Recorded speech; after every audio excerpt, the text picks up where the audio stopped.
പൊതുവിദ്യാലയങ്ങളിലെ മാലിന്യ സംസ്കരണത്തിന് പുതിയ വഴികൾ തേടുകയാണ് വിദ്യാഭ്യാസ വകുപ്പ്. വിദ്യാർത്ഥികളുടെ ആശയങ്ങൾ കൂടി ശേഖരിച്ച ശേഷം പുതിയ മാർഗരേഖ തയ്യാറാക്കാനാണ് തീരുമാനം. ശുചിത്വ മിഷന്റെ സഹകരണത്തോടെ വിദ്യാഭ്യാസ, തദ്ദേശ, സ്വയംഭരണ വകുപ്പുകൾ ചേർന്നാണ് പദ്ധതി ആവിഷ്കരിക്കുക. മാലിന്യമുക്ത നവകേരളം എന്ന ക്യാമ്പയിന്റെ ഭാഗമായാണ് പുതിയ പദ്ധതി ആരംഭിക്കുന്നത്. പൊതുജനങ്ങളിൽ മാലിന്യ സംസ്കരണത്തിനുള്ള ശീലം വളർത്താനുള്ള ആദ്യപടിയാണ് വിദ്യാലയങ്ങളെന്ന് സർക്കാർ വിലയിരുത്തുന്നു. അതുകൊണ്ട് തന്നെയാണ് കരട് മാർഗരേഖ രൂപീകരിക്കുമ്പോൾ വിദ്യാർത്ഥികളുടെ പങ്കാളിത്തം ഉറപ്പാക്കുന്നത്. Aerobic compost system, biogas plant എന്നിവ എല്ലാ വിദ്യാലയങ്ങളിലും സ്ഥാപിക്കാനാണ് തീരുമാനം. LP, UP, high school, higher secondary എന്നിങ്ങനെ വിദ്യാർത്ഥികളുടെ എണ്ണം തിരിച്ചാകും പ്രവർത്തനങ്ങൾ. സ്കൂളുകളിൽ ഹരിതകർമ്മസേനയുടെ സേവനം ഉറപ്പാക്കുമെന്നും കരട് മാർഗരേഖയിൽ പറയുന്നു.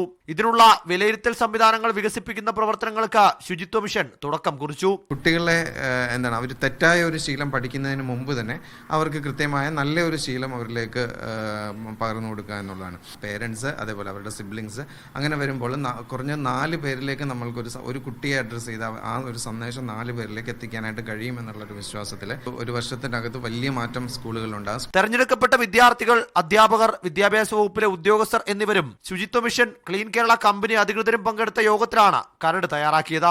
യുണിസെഫിന്റെ കൂടി പിന്തുണയോടെ നടപ്പാക്കുന്ന പദ്ധതിയുടെ അന്തിമ മാർഗരേഖ ഉടൻ പുറത്തിറക്കും. ഗോപാൽ ശീലാസനൽ, മീഡിയ 1, തിരുവനന്തപുരം.